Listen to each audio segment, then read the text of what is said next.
We're going to go right away. Is Mike ready? Good. Okay, I'd like to call the meeting to order of the Grand Forks School Board. And we can please rise for the Pledge of our Allegiance, and the flag is in the back.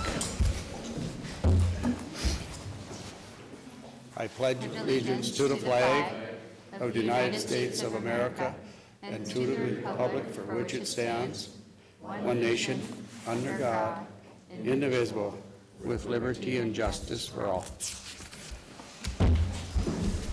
Okay, at this time, we're going to take a break here, and we're going to go on a tour of Ben Franklin, and Mrs. Beldeal is going to lead us. If the audience want to follow along, you can. If you want to sit here, you're welcome to do that. So I just wanted to visit with you real quick, just tell you a little bit about Ben Franklin before we start on a walking tour, because I know how we can get distracted and go in different areas when we're all together like that. So we currently have 325 students enrolled at Ben Franklin. We have 3 sections of each grade except in first and third at this time, and those have 2 sections each. 3 special ed classrooms, and one of those being the newly located ED classroom from West we welcomed this year to our school. And then a large percentage of our students participate in our morning reading program and breakfast program.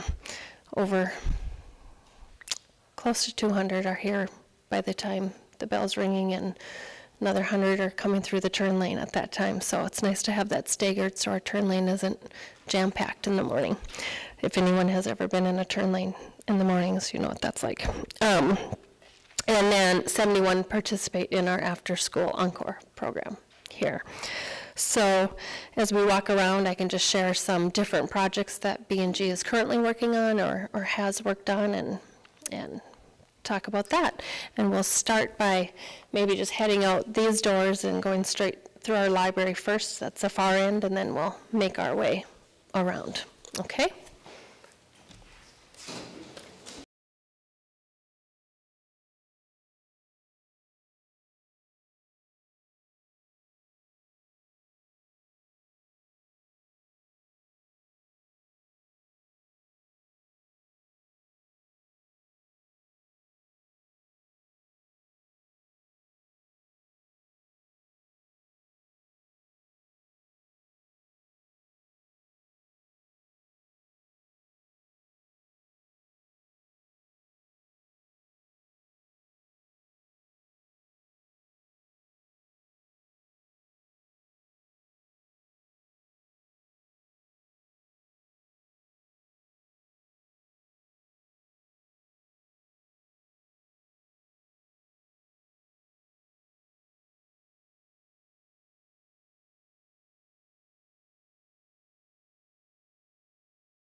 Oops. Okay, we'll call the Grand Forks School Board back. Let's see, the approval of the agenda. Do we have anything to add? Can I have a motion to approve? By Doug, second. All in favor, say aye. Aye. Opposed? Same sign.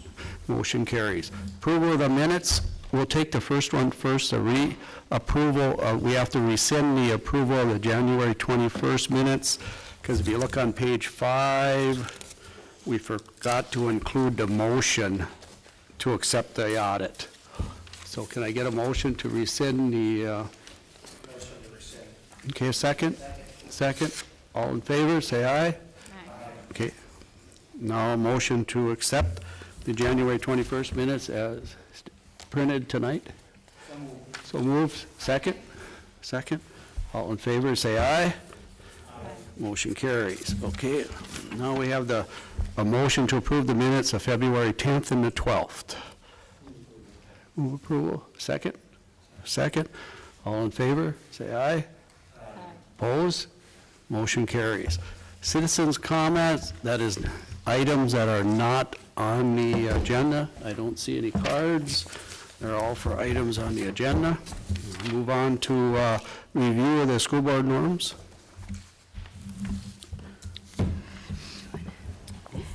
School board norms are to be prepared, be on time, value and respect each other, exercise thoughtful deliberation and conversation, be professional at the board table and when visiting with the general public, speak up when the norms are not being followed, and advocate on behalf of students and keep the community in mind. Thank you. Okay, at this time, we'll move on to curriculum instruction and technology update. Eric? Yes, we have two people tonight. We have Eric Ripley, Executive Director of Career and Technical Education and Technology, and Amy Barch, our Chief Academic Officer.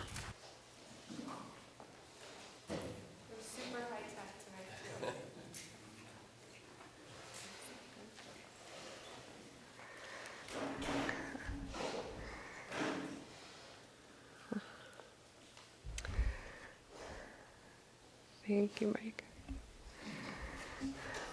Okay.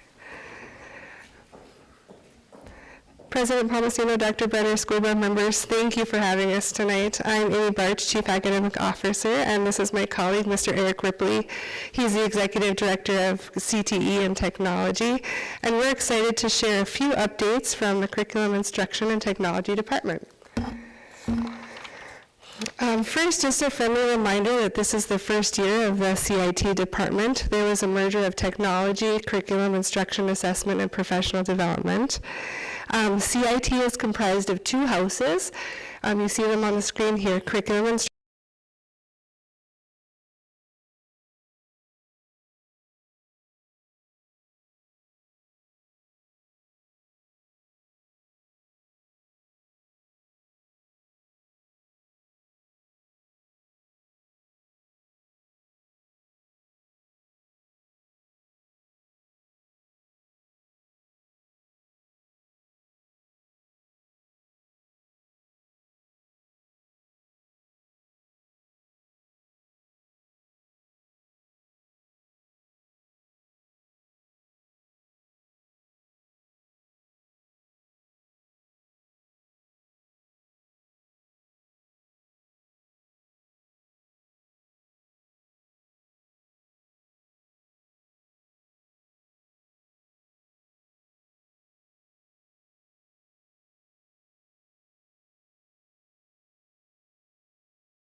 And then in my very biased opinion, one of the most exciting parts of the merger of CIT is the instructional design coaches that we now have at each campus.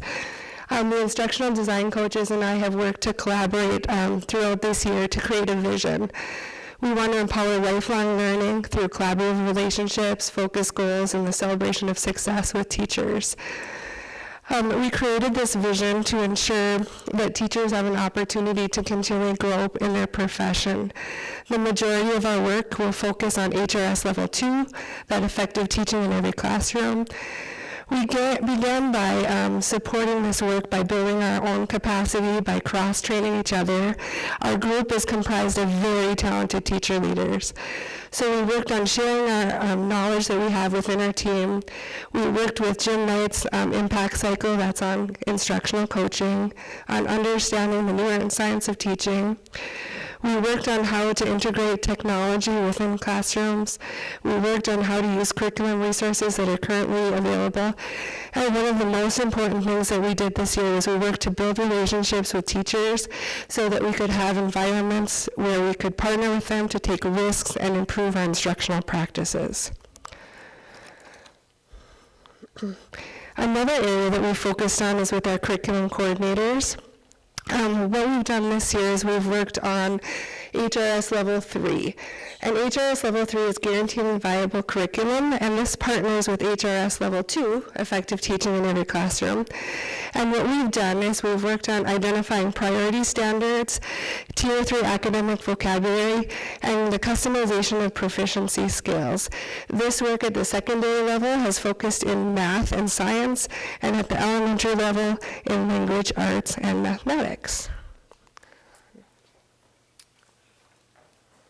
Okay, I get to take over from here.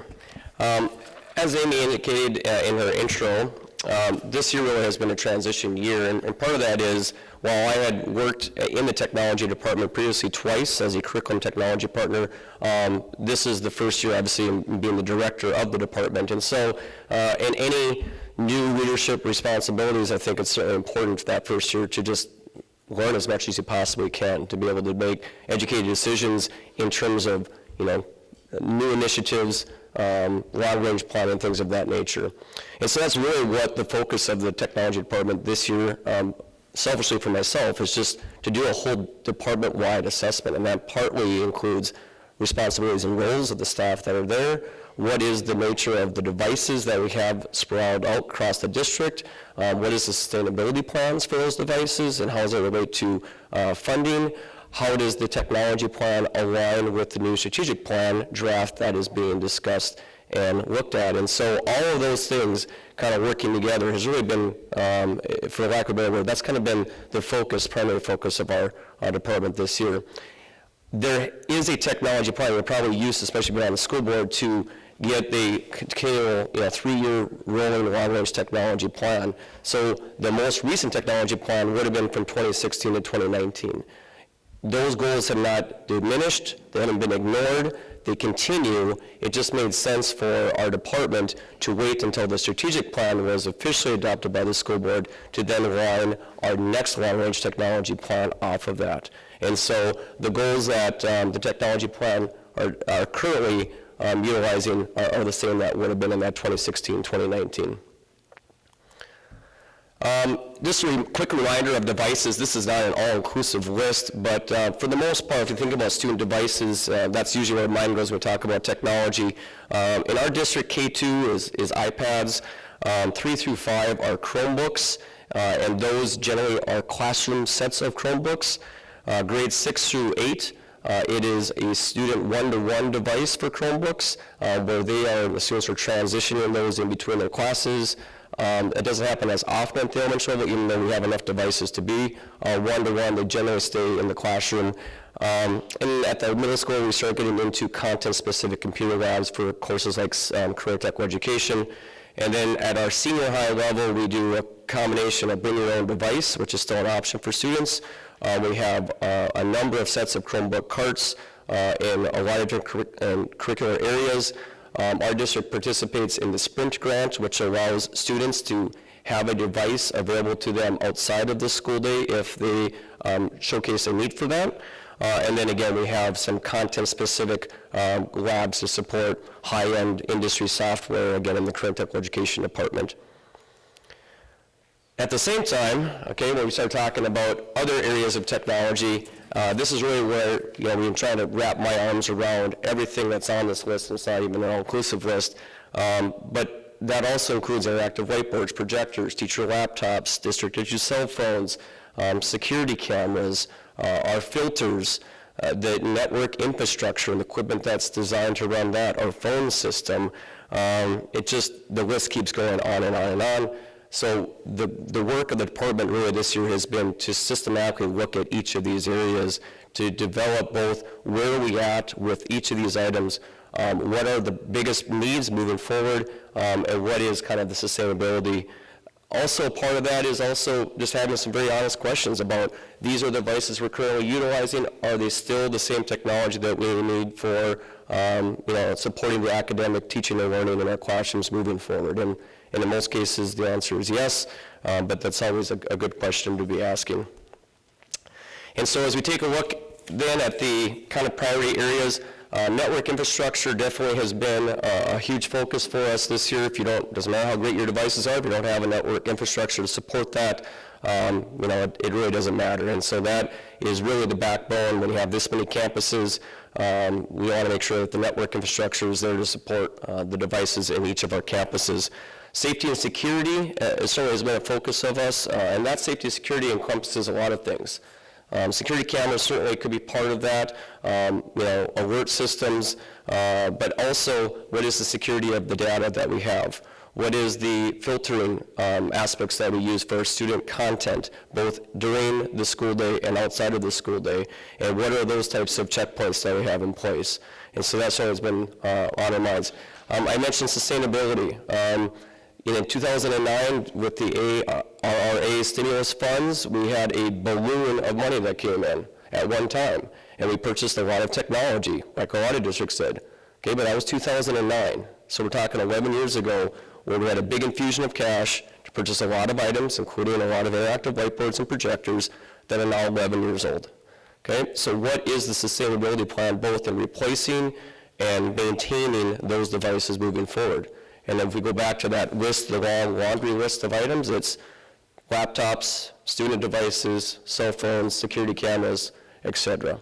So Scott gets to hear from me lots when we start talking about that. The kind of the word this year has been deferred maintenance for facilities. We have deferred maintenance also in technology, in terms of, you can't do it all at the same time. So what are the highest priority needs, what needs to be replaced first, and then how do we make a plan moving forward? That, thankfully, is part of the long-range resource planning, which is part of the strategic plan draft.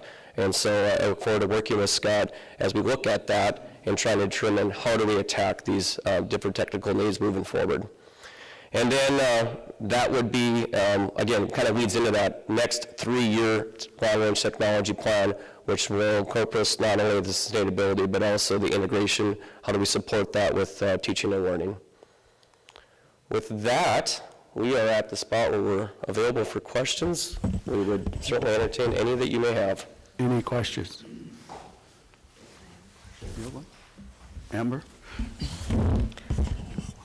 Thank you for that presentation. I actually was just in a school today and it came up about the rotation of technology equipment and how that stuff is circulated. And so I appreciate the nod to kind of that plan moving forward.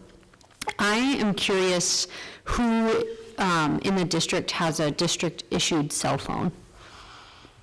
Sure. No names, just new positions. It'd be building administrators, district administrators. Myself, for example, have a district-issued cell phone. Could be head custodians, some of our buildings and grounds staff, and some have smartphones, some have flip phones, and some have, we're trying stipends for certain staff members that can utilize that to then, purchase their own phone, and we're trying to pilot that in the buildings and grounds department to see if that strategy makes sense for other departments as well. Child nutrition would also have some issued phones. Mr. Hartman, who is just a technology support guru, helps manage the district cell phones for the district, so he could fill me in if I'm missing any of those. Thank you. Social workers, nurses. Yeah, yeah.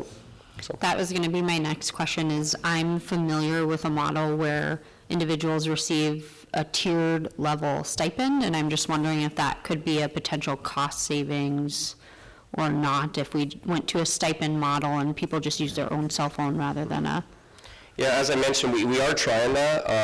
Mr. Arnold with the Buildings and Grounds Department earlier this year, Scott Berge, myself, and Mike was involved with this as well, just looking at what does that look like. There was a need to upgrade the flip phones for some of the Buildings and Grounds staff, and so, you know, we could either choose to invest in a newer phone for them, or we could look at a stipend approach, and so we're trying to pilot that, and Mr. Berge might have more information as it relates to that info. Yeah, we're exploring all options, but there is, from a security standpoint, there is more of an emergency system where we would want administrators, principals, et cetera. It needs to be on a government type plan, so we would anticipate that those individuals will always remain on a district-issued phone. Some of the social workers, et cetera, I don't know that we would want, their personal phone numbers out there, so there's a handful of areas where I think we do need to keep the district-issued phone, but starting with B&G and rolling out to some other areas, we are looking at stipends as somewhat of a middle ground where some potential savings, and all along, a lot of the employees have had their own phones, so it would be a benefit for them to drop down to one phone.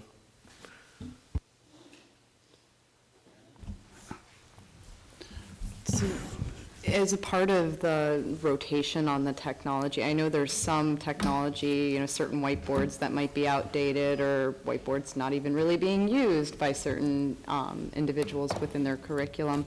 Is that part of the assessment too, kind of not necessarily an individualized, but if there's some who just don't incorporate it into their classroom curriculum, it's just not of use, that those will be phased out and not necessarily replaced? Or is it, we're intending to just keep rotating through even if they're not getting their full use? Sure. No, I think that's a fair question. I understand the point. The quick answer is yes. I think that has to be part of the assessment. Again, when I mentioned real briefly looking at, is the device that is provided, the technical device, whatever that happens to be, is that still the right device for delivering the learning? And at the same time, I think we don't want teachers to get to the point where they get to choose whether or not they want to use or not use something. If it's identified as a district-wide resource for the engagement of student learning, then it doesn't necessarily become an optional thing. So there's a little bit of a philosophical approach to that, where we could certainly just put it in classrooms where teachers openly want one, but then does that give essentially a free excuse for those to shy away from incorporating that? So really it comes down to, is the technology, is that integrated to the point where that becomes a vital part of the curriculum and the way that we deliver the content? And if it is, then it becomes part of what we expect to see in every classroom.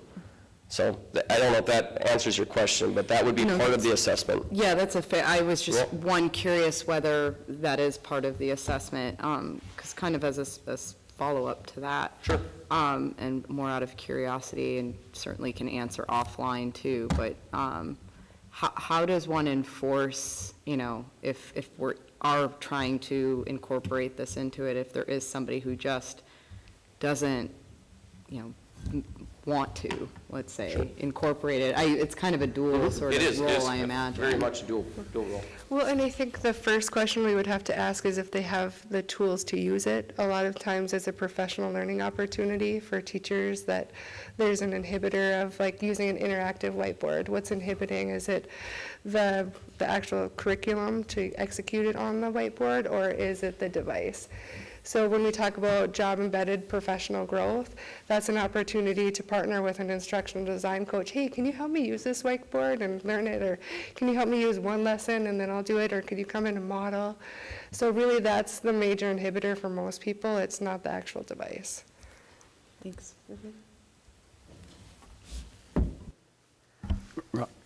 Jackie? So one of the things that I sometimes get contacted about is maybe PTOs feeling, or individual groups of parents and concerned people feeling a pressure to contribute funds or raise money for technology for teacher classrooms. So Could you maybe touch base on that and how people can maybe flag requests or contact somebody in order to see maybe where they're at on the rotation so there's not some miscommunication happening? Sure. I think that a lot of that, I'll use kindergarten as an example. Okay, so right now we utilize iPads at the kindergarten level, and the district traditionally has always provided a set of 5 iPads for every kindergarten classroom in the district. But there's a number of classrooms in the district that have way more than 5 for a variety of reasons, and they certainly could have been PTO purchased. It might have been a Title I school that utilized some funds to purchase additional equipment, which is appropriate because it should be above and beyond what is the standard for every classroom. I think that's an area that we can help communicate as a district even better to the classroom teachers to say, here is the, essentially what, again, classroom set, what we think technology should be available in every classroom at the kindergarten level. And if there is a desire for that teacher to express a need for more, then there are some potential other funding options, which could include PTO or not. What I don't want to have happen, and I hope is not happening, is the PTO feel like they have to provide something that the district should have been providing. It's just a matter of what is that number, what's sustainable again, and then what is essentially provide equity across. And so iPads would be a great example of that. Interactive whiteboards is a little bit trickier because that is, again, something I think has become kind of a fabric of every elementary classroom. And so when those boards go out, again, part of that, where is the sustainability of the funding to be able to essentially continue to have that, because teachers have relied on that to be a pretty vital part of their curriculum. So, yep. To Jackie's point, I think that's our hope too, is that that doesn't become the conversation, but it is from what I heard in the forum, from what I've heard from teachers. And so if there's a gap there of, hey, we're providing the standard based on what we think is appropriate for a curriculum, but a teacher is requesting this for a special project, or they just want more access, I think maybe, I don't know if the principal could have that conversation with the PTO in that and kind of explain that just as an opportunity for that engagement, but maybe there's a gap there. And so, yeah, I think it's just an opportunity to let you know that I've heard that, I think that's what Jackie's alluding to. So I very much agree that, we get a lot of technology grants. I think we have a lot of technology in, and so I think PTOs are doing above and beyond, but maybe that message isn't being carried to them. I think the other it's a very fair point. The other piece of that is it's difficult to develop a sustainability plan if it's, we know as a district what essentially we can provide for each of the classrooms, but if, let's say, a teacher has some additional funds that come in and they purchase something above and beyond, when that device then goes out, who maintains that? Because now it becomes an expectation of, I didn't have 5 iPads in my classroom, I now had 10. But 5 of them aren't working, and you have to go back to the original funding source, do you go back to a special grant, that type of things. And so it definitely is cleaner and easier to be able to say, here's, as a district, again, kind of the base level of what we were going to provide for each classroom, and then this is what we're going to plan on for supporting moving forward. So it takes time to get there, but and we can do a better job communicating that, to your point. Any other questions? Okay, thank you. Thank you. Okay, we'll move on to school board election process timeline. Scott, is that? Okay, thank you. If you turn to starting on page 13 of your board packet, got a memorandum. There are 5 positions on the school board with terms expiring this June. Excuse me. One of those is will be a 2-year term for the continuation of Mr. Douthit and now Mr. Manley. And the other 4 positions will be 4-year terms. The school district will participate in the June 9th, 2020 statewide election. County auditor is responsible for conducting the election. State law requires school districts to follow a specific timeline as a result. And so if you look at the memorandum, March 7th, that's 30 days before the filing deadline. Official notice of the filing deadline will be published in the official newspaper in the Grand Forks Herald. April 6th is the deadline for candidates to file election forms with the business manager. Must be received by no later than 4 p.m. on April 6th. The drawing for the placement of the candidate names in the ordering on the ballot will be held immediately thereafter, then following up with the election day on June 9th. Information from the Secretary of State's office regarding running for school district office is attached. Also, school board candidate filing forms and statement of interest forms are attached, and I guess those of you on the board at one point has filled out this documentation. Entertain any questions in regards to this process? Any questions? Okay, thank you, Scott. Okay, we'll move on to superintendent's recommendation for action, the district calendar for 2020, 2021, and Indigenous Peoples Day is the first item. We do have about 15 or 16 people that would like to speak, and we'll entertain the people first. We'd like to remind you to limit your visit with us to 3 minutes or less, and I'll try my best at pronouncing your name. Part of it will be my fault, and part of it will be your handwriting. So, Cindy Jansen.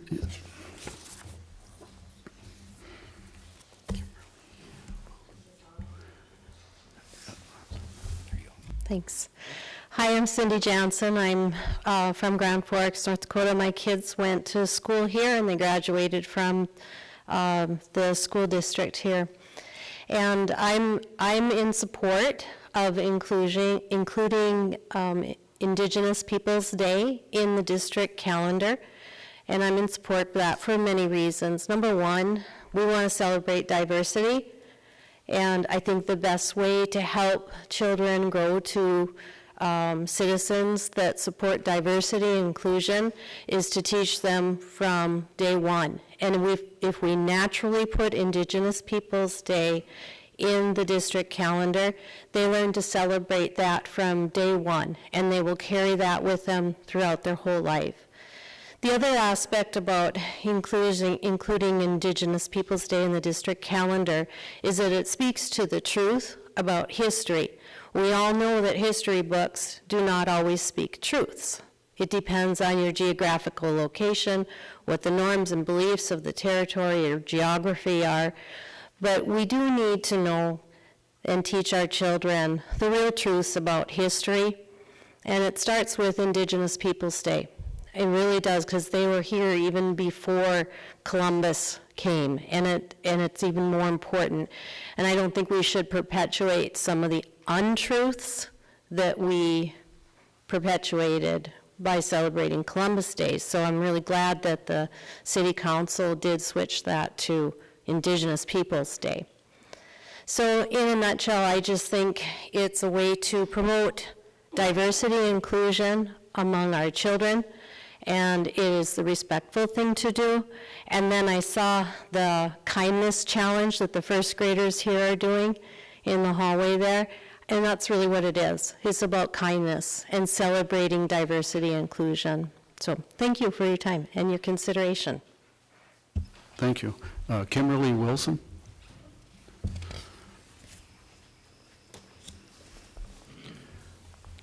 I'm here also in support of the Indigenous celebration, and I also want to just plant a seed for someday. It'd be wonderful to have more broad curriculum in all of our schools about the full history of our country, even before the United States came about. So I think it's wonderful. I love what she just said about being kind and compassion, but also because we're an educational setting, it's important children have the full, broad story. My grandfather was an immigrant from the far north Norway, and he told us not to celebrate Columbus Day. We were raised that way with my grandfather. He said, there were already people here. He said if we were going to impose on somebody, there would have been a Leif Erikson Day, because he popped over long before. So that we were told, no, don't celebrate Columbus Day. There were already people here. Learn about the rich history of the people that were here before the United States came about. So I'm speaking in behalf, there's such rich history that we should share, and I hope that we do this. Thank you. Thank you. Jeb, is it Jeb Wilson? Yes, sir, it's Jim, I sail on a boat. I come from a weird family in the middle of the Pacific from Hawaii. Was it Jim? My father-in-law says that I moved from paradise to God's country, and I've been up here for 15 years, and I'm not quite sure I've figured out what that means yet. No, including this in the calendar would be fantastic. In Hawaii, I'm sure many of you have been there, you get to see all the different cultures. You get to embrace the cultures. We have lots of flowers, lots of blaze, and, you know, the smell is beautiful. Here, I was just blown away with the natives. I mean, their feather work, their whole culture is so rich and diverse. I think it would be a blessing to all kids to learn, the original peoples and their cultures and their ways of life. It just makes your life, or in my case, my life, much richer. Growing up in Hawaii and learning the ways of the Hawaiians, and now up here of the Norwegians, and the natives. So I highly encourage it. I think it would be a benefit to all people. Thank you. Thank you. Donald? Warren? Good evening. I'm Dr. Donald Warren. I'm the Associate Dean of Diversity and Inclusion at the School of Medicine and Health Sciences right here at University of North Dakota. And I thank you for bringing this to the board for consideration. And I'm very much in favor of Indigenous Peoples Day as an Indigenous person. And even when we think about why this is called Grand Forks, North Dakota, I'm actually Lakota, and we're from a tribal group known as the Oyate, which is Lakota, Dakota, and Nakota. And our people came to this area that's known as Grand Forks today as a gathering point historically. So the Dakota were further east and lived in what is now western Minnesota, and the Lakota were further west. And the reason this was called the Dakota Territory is that Dakotas were further east and colonization came from the east. If colonization had come from the west, this would be the Lakota Territory. We'd be at North Lakota instead of North Dakota. I'd work at UNL instead of UND if colonization had come from the other direction. So it's a part of our history, and how many of our children don't even realize that North Dakota is a tribe? I think it's so vitally important that we do learn the truth of history, but also even the importance of this area where we are now. And when we think about the tribal groups that were here, the Anishinaabe groups or Ojibwe groups, as well as the Oyate, which is Lakota, Dakota, and Nakota peoples, there's such a rich and tremendous history right here, even why this is Grand Forks, North Dakota. And every time I cross over the bridge, I think to myself, what that must have looked like with 1,000 teepees and 10,000 people gathered. This was a sacred gathering point. And there was a time when you could take a canoe from Red Lake all the way to Lake Winnipeg. And this whole region is a really meaningful gathering place for the Indigenous peoples. If you've ever been to Winnipeg, there's the Forks right there right in the middle of the city, and that's where the Red River meets the Assiniboine River. And Assiniboine is what the Nakota people were renamed. So this entire region was sacred and meaningful to the Indigenous peoples. And we like to use the term Indigenous because it's not just those on the southern side of that border that was drawn for us of US and Canada. There's Indigenous peoples. I have relatives in what is now Canada, but certainly we didn't draw those lines. This entire region was our territory. So I'm very much in favor of this. And at University of North Dakota, we have Indigenous Peoples Day. In Grand Forks, we now have Indigenous Peoples Day. So it would just make perfect sense for the schools to follow suit and do the same thing and honor the original inhabitants of this region. So thank you all very much. Thank you. Ayana, Luke, I apologize, but this one Is that good? Hello, board. Thank you for giving us all the opportunity to speak today. And my name is Ayana Luke. Ayana is a North American flower known as Eternal Bloom. And so in the 80s, when I was actually born, my father actually tried to share a part of my history in my name. So YANA is actually an indigenous native tribe. And so there's so many other tribes that branch from that. And so I've been on a search to actually figure out exactly what tribes do I belong to, how much of a percentage of a tribe am I, so that I can share with my children. As I stated at the last minutes or speaking session that we had on this topic, I have 5 daughters here. I have my daughter Destiny that is 21 and she's a student at UND. She's also a local business owner, as I am also myself. I also have a daughter, Sacred Serenity, that attends Red River High School. And then I have Lovey Elizabeth Elaine Luke that goes to Century. I have Faith Emmanuel that goes to Century Head Start, and Queen Royalty that also attends Central Head Start. So I have a total of 5 children here. And so I've been able to trace back on my father's bloodline up to 106 years of history, and on my mother's bloodline up to 120 years of history. Just being able to retrieve original names was very difficult.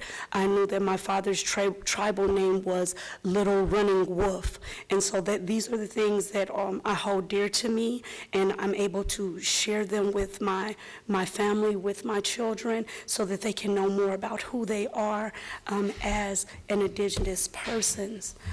So I really am all for Indigenous Day. I appreciate you guys considering it. And as the professor said, I'm not from North Dakota, but this has been my home for the past 4 years. I'm originally from Kansas City, Missouri. And as the professor that just spoke prior to me was talking about the lines that have been drawn, it makes it very difficult to find out other information as well, because we didn't draw those lines. Thank you again so much for hearing us out today. And also, I just want to just leave on this point and say it is hurtful to see over the years of my life, like I said, I was born in 1980, over the years of my life, Christopher Columbus Day being celebrated, but then there's nothing for us as a people to celebrate us. So I hope you consider and approve Indigenous Day for us. Thank you. Thank you. Will Lovelace?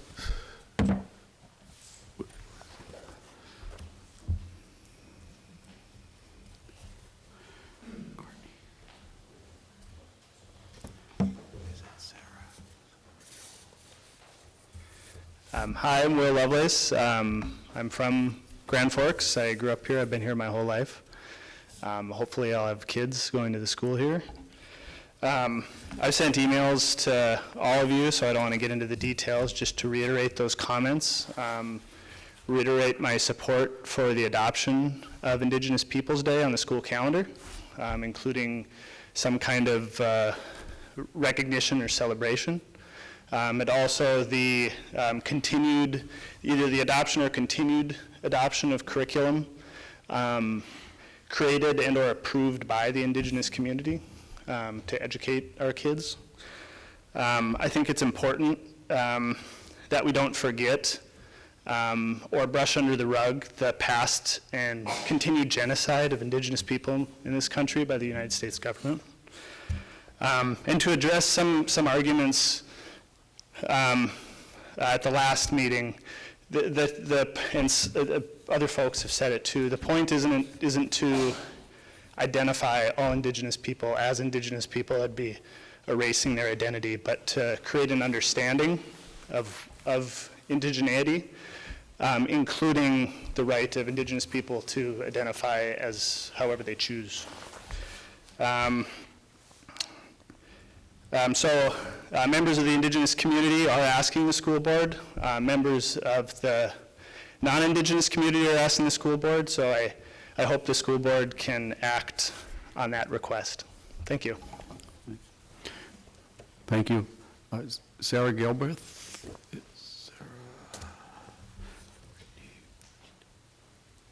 Hi there. A little background on myself. I moved to Grand Forks in '99. I've worked with countless youth programs. I've worked with kids and parents of all through my life, all nationalities. Some of my background is the climate change that I've seen in the past 10 years has been very positive towards kids wanting more inclusion, and they've been leading this charge a lot of times in conversations with myself as a leader with our youth. And seeing this today is just another step as far as I'm concerned, seeing that the City Council has already approved this. But because I only have did make notes, so. We started this meeting with the Pledge of Allegiance. If we are to covet these words of one nation under God, as we said today, we must be inclusive. Every child should come to school in an environment that is safe and recognizing. And right now on social media, there are countless instances, even involving our youth, that are absolutely racist and inappropriate. Now, why is that? Are we cultivating this environment of racism and exclusion at the school level? Could we help move the bar of our children's education towards a more truthful teaching of history? Would that help? The city has voted that Columbus Day is no longer a celebration of a man's discovery. Those votes are recognizing the mass genocide of Indigenous ancestors as they were brutalized by the discovery of this land. Our Indigenous community that has grown up in the celebration of this brutality has had to become the teachers, and they've become the teachers to those who have privilege. We have privilege to stand with them, and we have the privilege to help push our own communities towards a more inclusive environment. This is no longer a question of should we have to change from Columbus Day to Indigenous Peoples Day. The question should be why we would recognize racism and celebrate genocide. The question should be what we could do to prevent more instances of hate and bullying for not being the right nationality. The question should be why all of the evidence of what Columbus stood for and what he did, why are we celebrating it in the first place when not even the country of his origin recognized him afterwards? These Indigenous survivors have become our teachers. I am grateful to every moment that they have taken to educate not only myself, but all of us, even when they have faced barriers of racism and misinformation. They have been respectful during these times of obvious disrespect. It is time we show them our respect. Thank you. Yeah, Brittany Christie.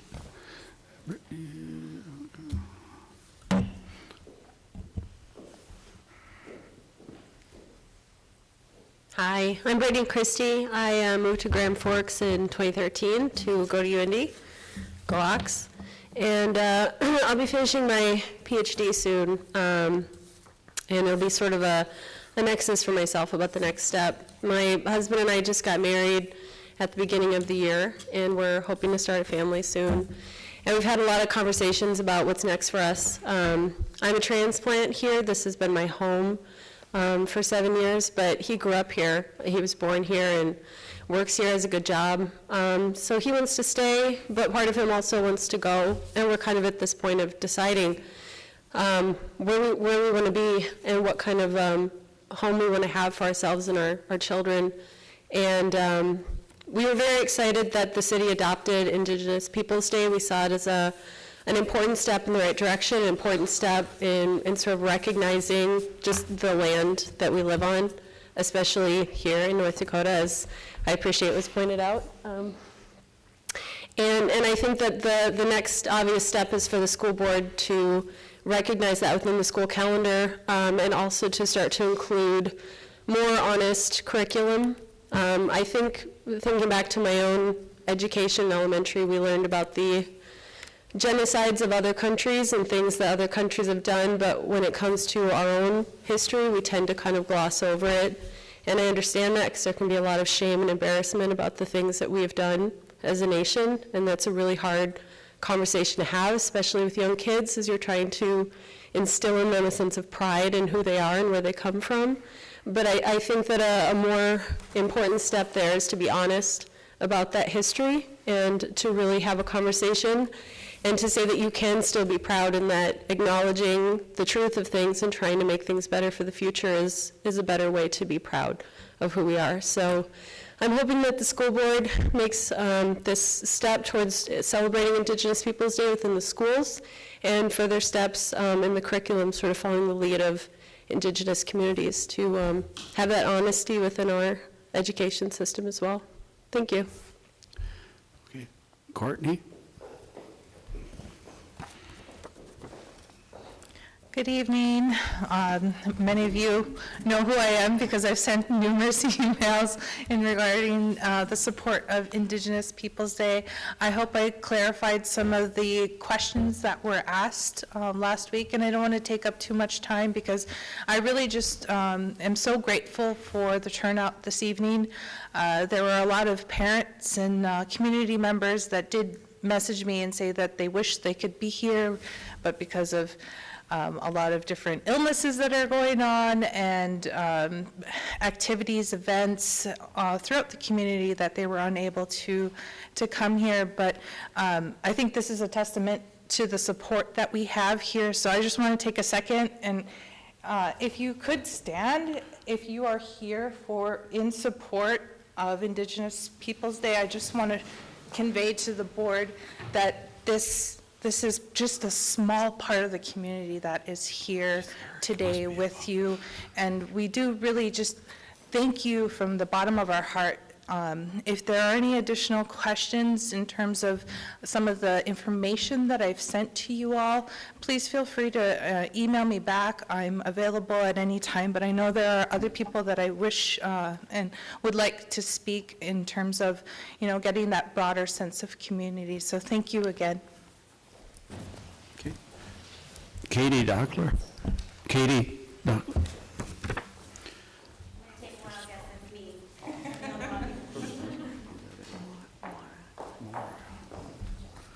So my name is Katie Dockler, and I live at 902 Stanford Road. I have 2 children in the district that attend Winship Elementary and a third that will be attending kindergarten this fall. As a parent of students in the district, a resident taxpayer of Grand Forks, and a supporter of public education, I urge you to take the simple step of adding Indigenous Peoples Day to the district calendar. While I have heard inclusivity and diversity as being the primary reason some board members have used as the reasoning for their hesitation, I fail to see the addition of Indigenous Peoples Day to the calendar as being anything other than achieving that very mission. In fact, it is this kind of whataboutism in the discussion that speaks to the very need to uplift our marginalized students and their families, and the need for training, education, and resources for our educators, administrators, and the board to better serve all students regarding intersectionality and why representation matters. Claiming there's equivalency in an ask for dignity compared to someone in power experiencing true equity for the first time is what results in hate symbols like swastikas being regarded as a witty or acceptable joke in the classroom. It wasn't that long ago that I was a student, frustrated with why year after year we studied and memorized similar facts in history connected to European ancestry and colonization. Short shrift was given to Asia, Africa, South America, indigenous communities, etc. In fact, the majority of the education I received regarding these exotic countries and peoples was in how they were either colonized or enslaved by the Europeans, or in relationship to Europeans, with emphasis on in relationship to. This was true for social studies, US history, world literature, and so on. As a precocious, if you can imagine, 16-year-old, I asked a teacher when we would study Asia and world history, and she didn't have an answer for me. We briefly discussed the Silk Road at some point that year. And it would seem that my own children are now beginning this cycle of invisibility in their own education. I was an adult when I first began reading and learning about the Chinese Exclusion Act, the murdered Dakota 38, internment camps of Japanese Americans, and the genocide that Christopher Columbus and his men inflicted on the peoples that were there before. Columbus Day affirms the story of a nation that was created by Europeans for Europeans. Indigenous Peoples Day emphasizes Native histories and Native peoples, history that is necessary to understand what it means to be an American. Because it is not enough to know the past of the people that you interpret. Rather, you must know your own past. If the district truly believes that education is a cooperative venture between families, teachers, and administrators working toward the goal of the betterment of young people and the community, and that family involvement is a key component in the success of our students, it would seem you have reached your goal by the number of all these people who have engaged tonight and throughout this entire conversation. You have stated you want partnership, and here we are. Adding Indigenous Peoples Day to the 2020-2021 district calendar is a strong statement to all students, not just our Indigenous and Native folks, that we all belong here. That whether it is convenient or easy, we are a community that is dedicated to providing equitable, truthful education, and for all of our children, to equip them with the critical thinking skills that they need to live in a global society and the kind of humanity that we imbue in things like our hot dish. Community is a beautiful, messy, and complicated beast in which our diversity divides and strengthens us. The district is being given the opportunity to lead, not just by inviting partners to the table, but to make space for all of us to build it together. Because when people feel empowered to engage in their education, to vocalize their experiences and their wants, their futures, When people are able to be seen for who they are instead of what someone has projected them to be, and when people come together to work on behalf of one another, not only is this education at its best, this is what it means to be legendary. So please, I urge you tonight to vote yes to adding Indigenous Peoples Day to your district calendar. Thank you. Maura Ferguson?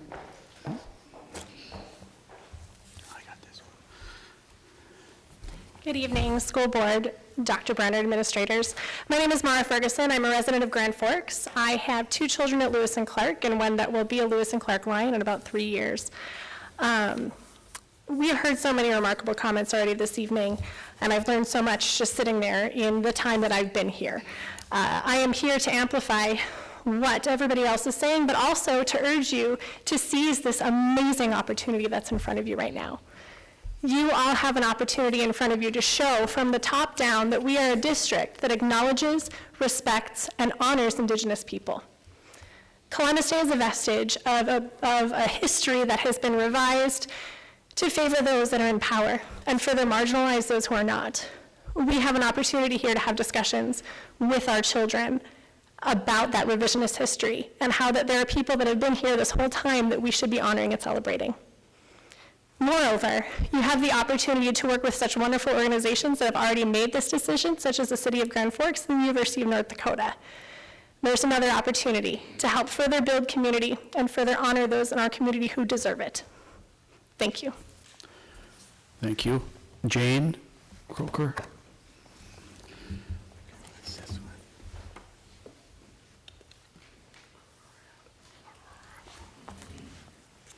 Good evening.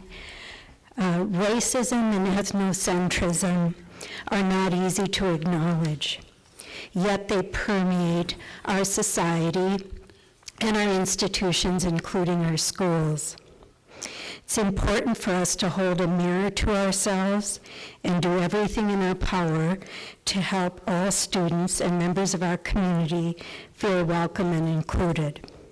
Acknowledging Indigenous Peoples Day is one step we can take to more fully embrace all people. Thank you. Okay, the next one is Aurora. Is it? That would be, and you can pronounce your last name for us? Oh, yeah. Yes.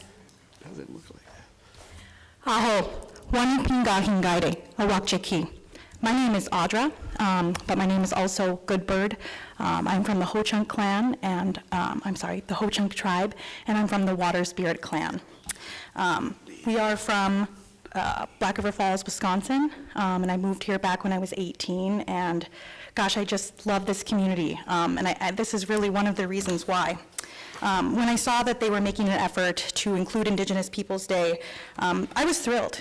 Growing up as a minority was really tough, and I was faced with many difficult challenges. One of those challenges that has followed me into the adulthood is the lack of awareness that people have about my culture. I have faced many situations that people would be quick to classify as racism.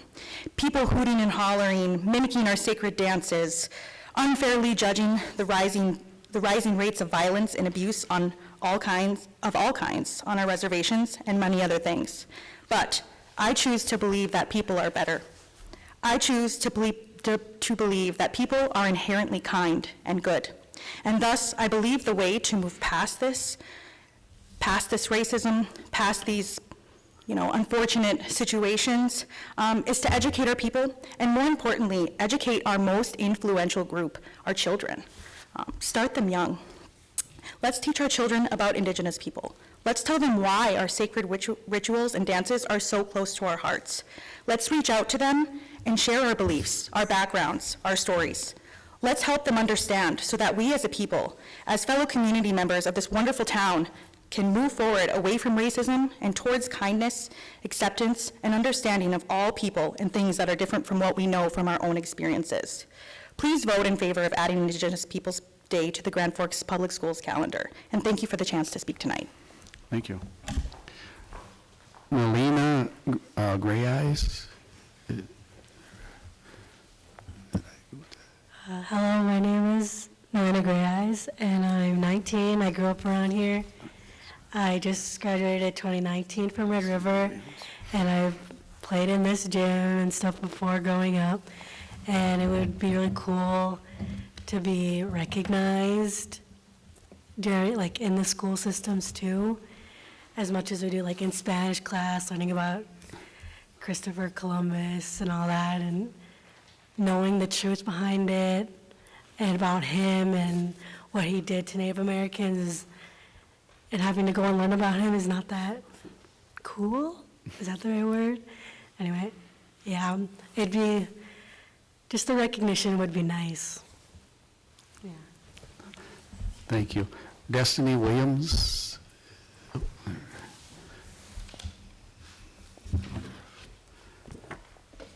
Hello, my name is Destiny Williams. I'm a full-time UND student. I'm also a local business owner. I'm a mother of one. I have a 2-year-old, and he goes to daycare here. And, well, I'm in full agreement of Indigenous Day. I was also taught not to celebrate Christopher Columbus Day by my grandfather. His exact words were, "Why are we celebrating Columbus Day when he was a liar, rapist, and murderer?" So also, I didn't really understand where he was coming from until I started college, and I was also taught the same exact thing. And I feel like Indigenous people should be celebrated and uplifted and honored instead of honoring someone that is a murderer and a liar and a rapist. So I feel like if we can honor him and give him a day, then we can give Indigenous people a day. Thank you. Okay, Eric, are you on this one, or just, okay, go ahead. You just wrote calendar, so I wasn't sure what part of the calendar you were. Did somebody mention history? I can spare you. First of all,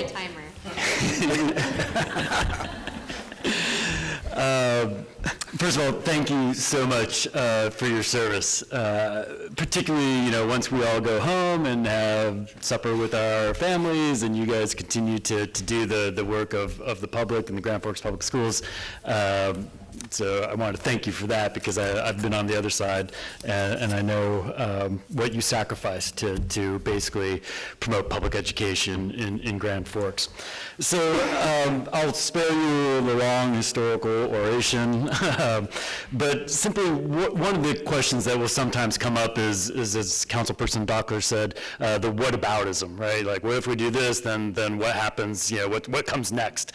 And as a historian, I can attest that argument is usually sort of used as a foil to avoid discussing the merits of the case before you. So, people will say, like, well, if the British North American colonists, declare independence, well, what happens then? Or if slavery is abolished, what happens then? Or if women get the right to vote, what happens then?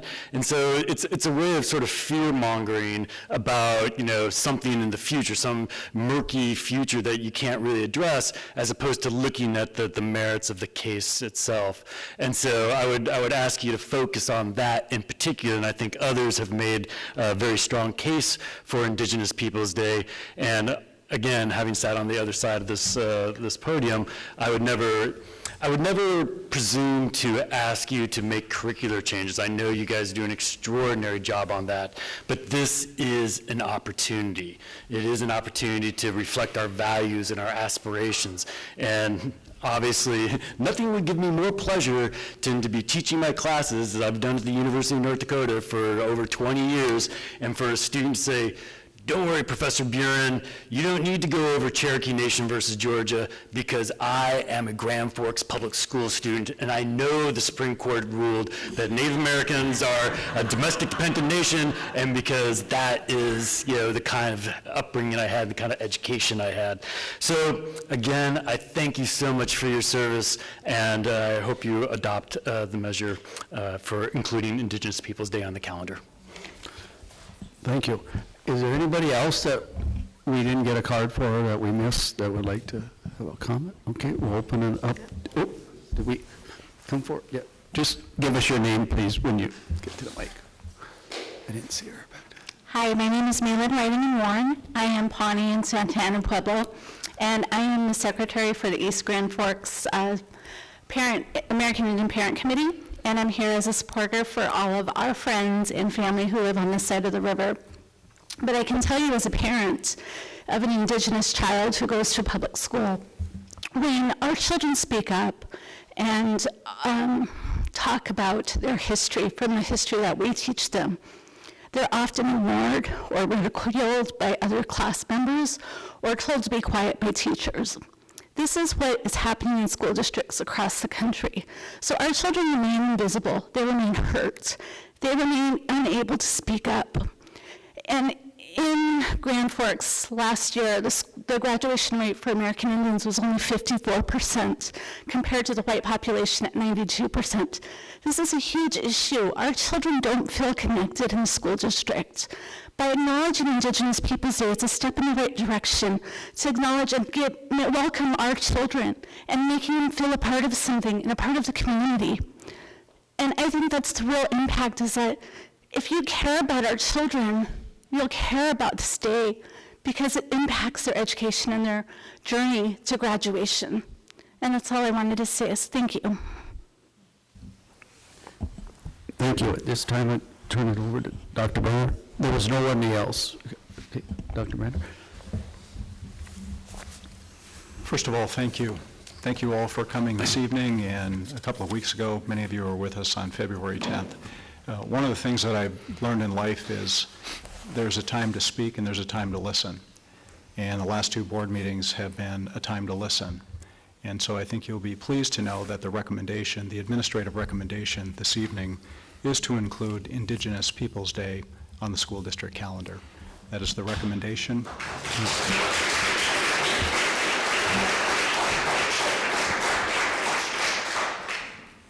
And having said that, there really isn't much more for me to say other than thank you.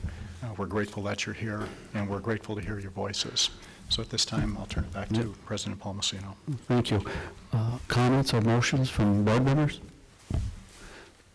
And just a thank you from me to all of you for your emails, your phone calls, your statements, and continuing to educate when really the responsibility, I feel, shouldn't have to be on you to educate all of us on these issues. So, but thank you for taking the time to do that. Okay. You have a comment? Just as a student, I feel like I should talk about like the student perspective on this issue. And I, for one, and lots of my peers and my friends kind of feel a little bit like, not to be too harsh, but like failed by the school system and not really understanding the gravity of the issue and the history of America and these lands and whatever. So, I mean, it, like, there kind of came a realization in like middle school, lots of my friends kind of were like, oh, Columbus might not have been that great of a guy, really. So, and I just feel like it's kind of common sense, and I think everybody brings a really good point.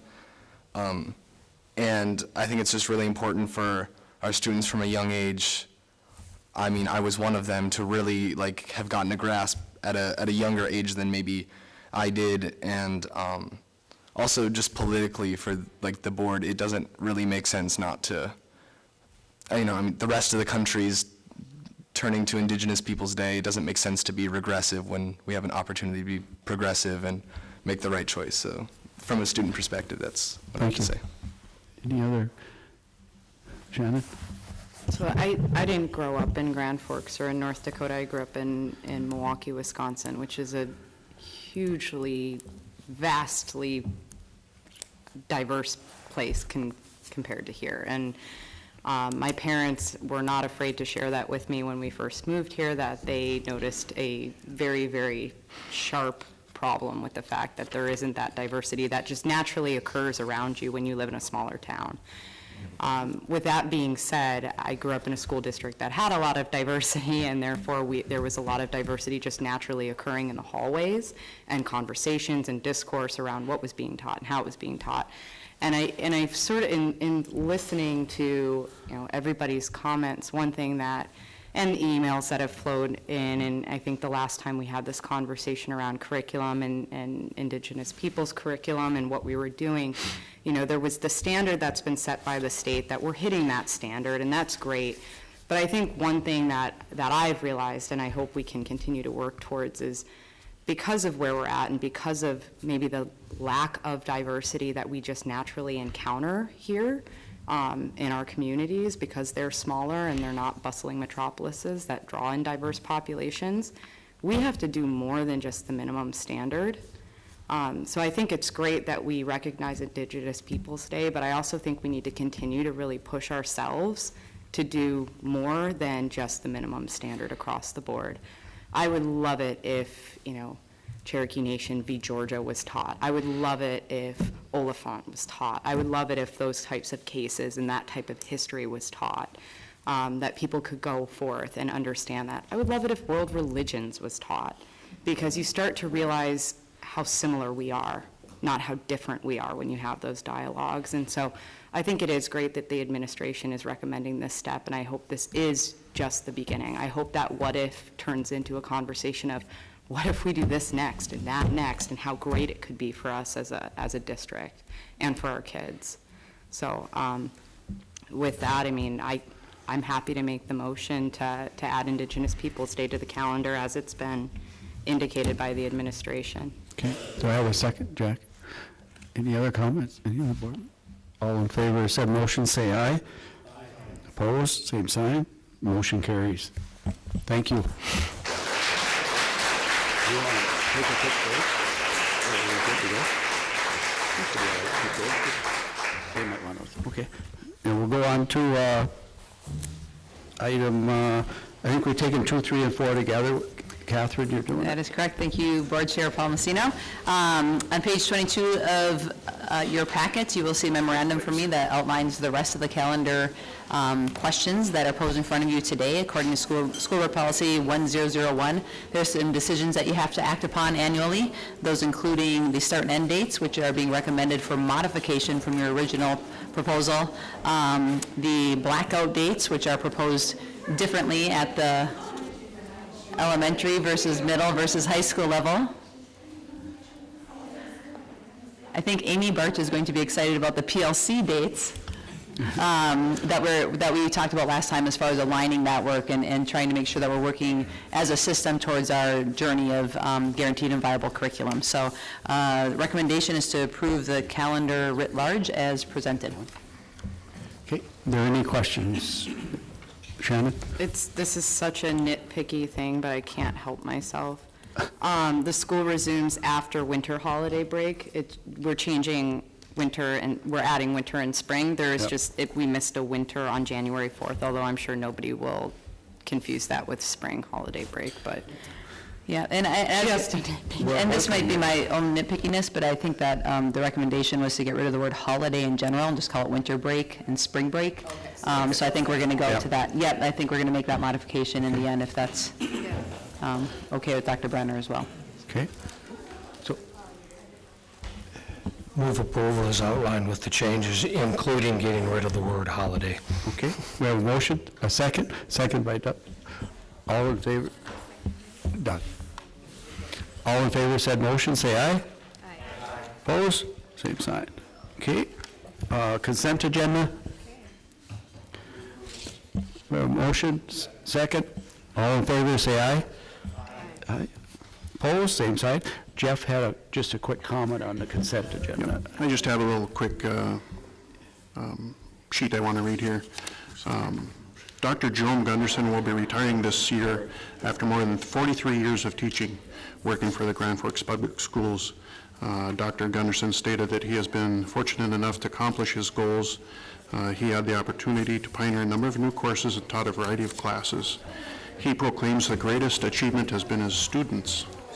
I was fortunate enough to be one of those students.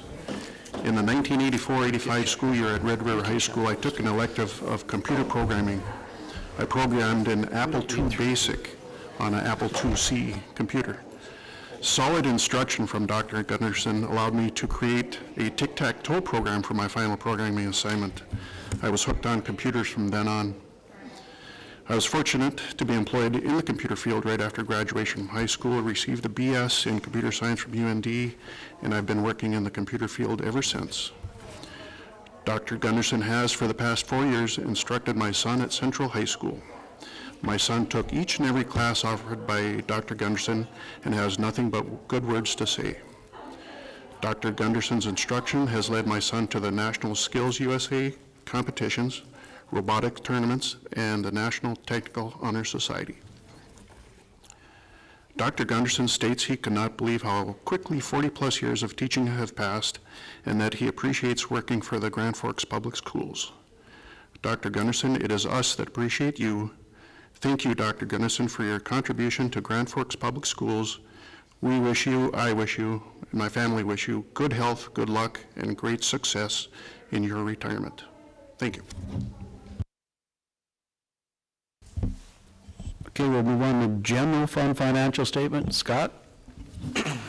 Okay, thank you. Starting on page 34 is the memo. We're looking at the financial statements for July 1st, 2019 through January 31st of 2020. I think I'll turn you to the general fund balance graph on page 42 as a starting point.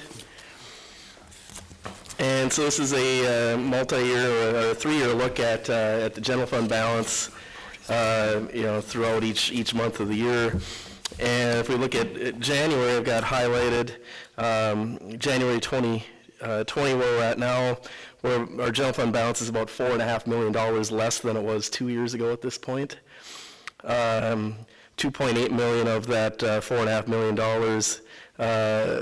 gap or that difference decline is related to construction expenditures. So just really wanted to point out, really how dramatically our facilities issues have impacted our general fund balance.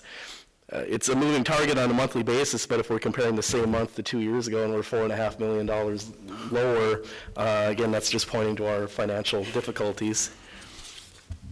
If we turn to page 43, high-level income statement comparison to the current year-to-date actual and last year-to-date actual.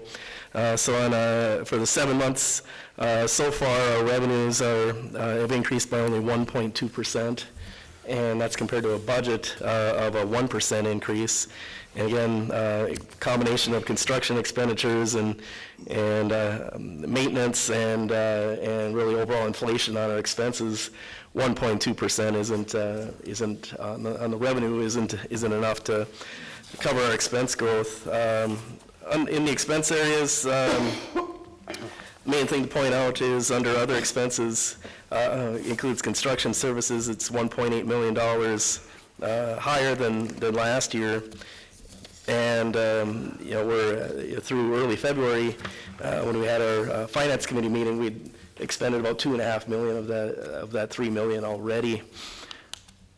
So that's the main driver on the expense side for the significant expense increases. Beyond that, there's always some timing differences in there. Interest income on a year-to-date basis is about $215,000 higher than the year before. Special education revenue is up about $329,000 year-to-date from the year before. A lot of these are things can be timing differences on the when we receive them in one year versus the other. But overall, 7 months in, our revenue is tracking relatively close to budget. Expenses, it's the accelerated timing of a lot of our construction expenditures. Outside of that, I'll certainly answer any questions any of you would have. Any questions for Scott? Dr. Lund? Scott, where do we anticipate the fund balance to end at the end of the fiscal year? Moving forward, I guess maybe I'm getting a little bit ahead of myself. We've got a finance committee discussion, but the recommendation there was for between B&G ongoing maintenance needs and construction expenditures to increase those by $1 million. So that would create a $5.7 million deficit, again, pending approval by the board. That would put our fund balance below $10 million at the end of this fiscal year. Looking into next year, likely, certainly again, significant construction expenditures, we could be in that $5 to $6 million range for a general fund balance at the end of 2021, which really puts us in a critical situation from a cash flow perspective and from a variety of other concerns. Okay. Any other questions? Move approval. Second. Any questions? All in favor, say aye. Aye. Opposed? Motion carries. Agreement between districts, committee report, joint powers agreement between District 140 and number 1, educational services. Dr. Brenner. Page 48 of your packet, you've got the cover memorandum that basically indicates board members Paul Messino, Flynn, Louis Asasi from the base, Michelle Shepard from the base, and I met and went over the joint powers agreement, and there's no real remarkable changes other than the dates in the document. It was shared with the base board meeting last week. They've approved the document as modified, and we would ask for the city board to do the same. So it's the administrative recommendation to approve the 2020-2021 joint powers agreement. Motion by Jackie, second. All in favor of said motion, say aye. Opposed? Same sign. Thank you. Okay, we'll move on to finance committee report. Some savings. Scott and Doug are taking us. I think, Doug, you're starting. Yeah, we discussed a lot about our facilities maintenance budget, and there were two recommendations that came out of the committee. One related to some suggestions from our business manager about saving some money with refinancing some debt and actually also issuing debt related to special assessments. And I think, Scott, if we're not going to address that issue tonight, but you can maybe update us as to when we will be addressing that. Thank you, Mr. Carpenter. I'll refer you to pages 58 and the last two pages of your packet, 58 and 59. There's the opportunity with the current interest rates situation to refund and issue new debt for the 2013 Series 2013A bonds, and that would lower the interest rate to about 2.27%. Now, the interest rate is going to depend on what the rates would be, market rates would be on the dates of the bond issuance. So the numbers here could or will change slightly for sure. But from a general perspective, interest rate likely be somewhere in that 2.27% range, which is lower than that outstanding debt. Over the course of refunding that and issuing new debt and paying it over the same time period through the year 2033, we would save upwards of $261,000 in interest. The other item I would point out would be on page 59, the last page. We've got a variety of special assessments with all of our facilities throughout the city, streets, sewer, a lot of other projects. And the specials are usually paid off over 10, 15, 20-year increments, and there's an interest rate attached to those. Well, the interest rate in some cases is 5.75%. The opportunity here is to issue some debt, pay off the special assessments, and we would pay that over the same time period, but at a rate of only about 1.6%, resulting in a savings of about $205,000. Again, I wish there was, between these two items, $465,000 in 1 year, but it would be over the course of between 12 to 20 years, roughly. But this is these are things that are done frequently, and it wouldn't put the district in any sort of a risky situation. It's really paying off the same debt and special assessments over the same time period, but just with a reduced interest rate through bond issuances. And we would have board resolutions that we would need to discuss and sign moving forward, and pending discussion and how you would like to proceed tonight, could bring those to the next board meeting. Yeah, that was just for information tonight. We'll bring the resolutions at the next board meeting. Yep.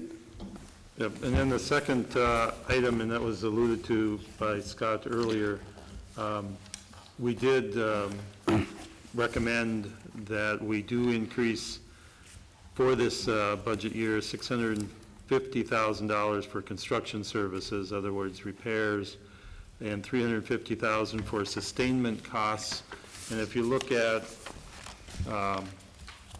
pages 56 and 57, that really, the additional amount for construction services just allows us to really get in and address something that's a priority score of 2. So we're not getting down to a lot of things that probably could or maybe should be done, but from a financial perspective, we just can't at this stage afford. And then the sustainability portion of it is, all this mold contracts that we've had to have for determining the level of that and for remediation that's going to take place. That's a big chunk of that, as well as we are spending more money today on other things that was budgeted and anticipated. So this is to allow us to cover those expenses as well. So it's another $1 million, as was alluded to increase our projected deficit for this year to over $5 million. So it's not a sustainable path, but it's something we definitely need to address and do today for these projects. So that is a recommendation from the Finance Committee, and I would move approval of that $650,000 for construction services and $350,000 for sustainment costs for the 2019-20 year as an increase to the budget. Have a second? Second? Any other comment? Well, it's not really about that, it's kind of tangential, but it relates to that. Scott, I anticipate the 2020-2021 budget is going to be a difficult budget. I also realize that there's 5 board seats, so you might have a lot of new board members. Do you have a overarching view of how we're going to tackle some of the budget issues in the coming year? I mean, I assume it's not going to be one meeting where we get a preview of the budget and the next meeting we approve it, that there's probably going to be a little more difficult. And is there a way of starting the budgeting process earlier, or is it just going to be a time crunch in the fall? I think probably we need some additional finance facilities committee meetings this fiscal year. There's a lot of things that are set for next year, such as the per pupil payment, and the year that we're in, we have about 130 more students that we did not receive payment on, and so I do anticipate about $2.8 million more in state funding next year. However, with the acceleration of our construction, really the emergencies that keep popping up with high dollar figures, the increase in that state funding's not going to put a, it's not going to be the thing that really balances the budget for next year. It's really difficult decision time, frankly, from the perspective of, we need to look at programs. Is there enough student participation? Class sizes needs to be put on the table. Low enrollment electives, low participation in athletic programs. I think we need to really put everything out on the table, and we need to have a really frank discussion as to what we're going to do. Even with a positive result on a referendum, I still believe our general fund balance would be below $10 million at the end of the 2021 fiscal year, and we need to build that balance up. So it's not a matter of funding for our facilities and we move on. We need to do some things dramatically different in how we operate and going forward. And I don't want to. I'm not trying to cause a 4-alarm alert here or anything like that. But frankly, we need to really start looking at things, because it's not that we can make a decision well into the school year. Classes have already been opened up for signing up for next year, et cetera. We need to be almost looking more than a year ahead in a lot of cases. Okay, Doug?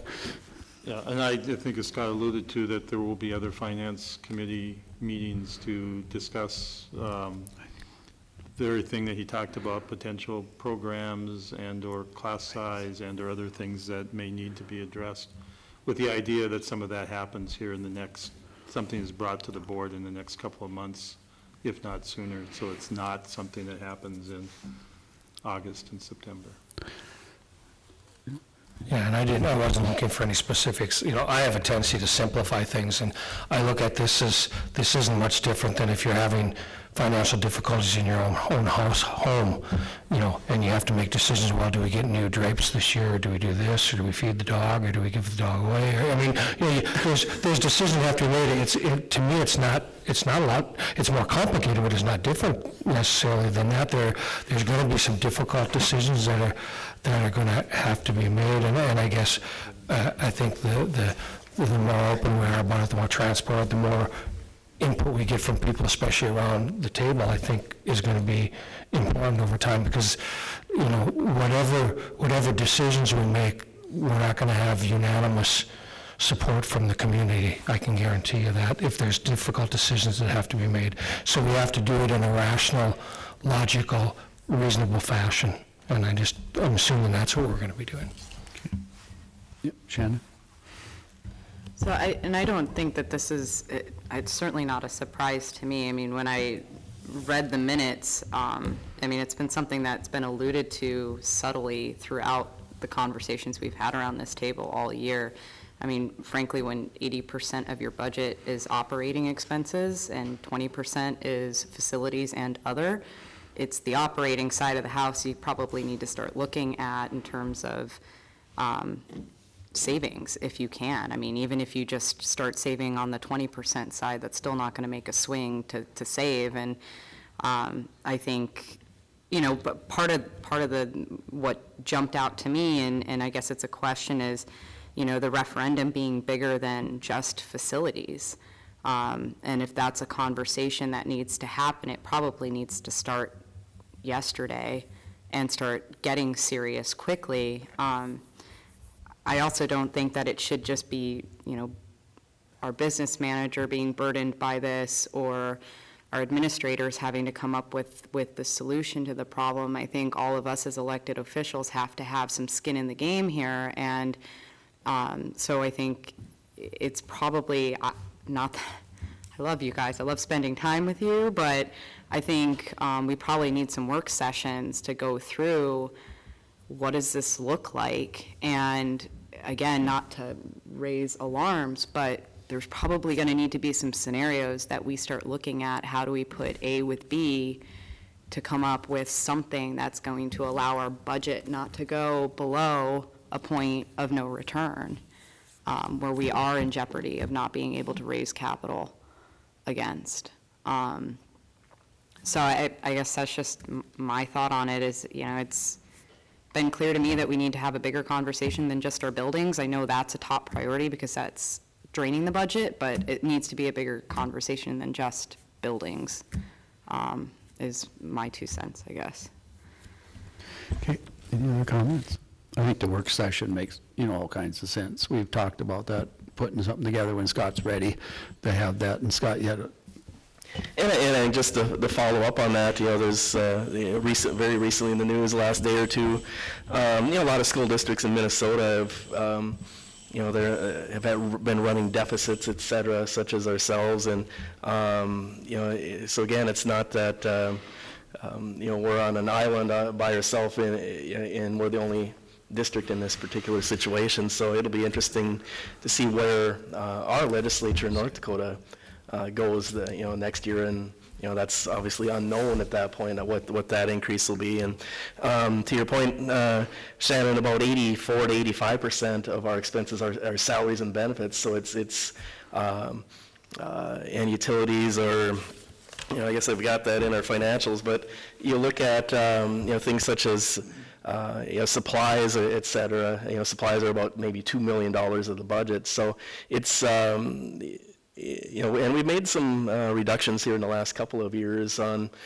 supplies and a variety of other items. Now it's to the point we have to make decisions. Are there programs that we would not continue, or et cetera? It's the you know, the very difficult decisions that we need to make as a group. And try to make the best decisions for our students and community moving forward.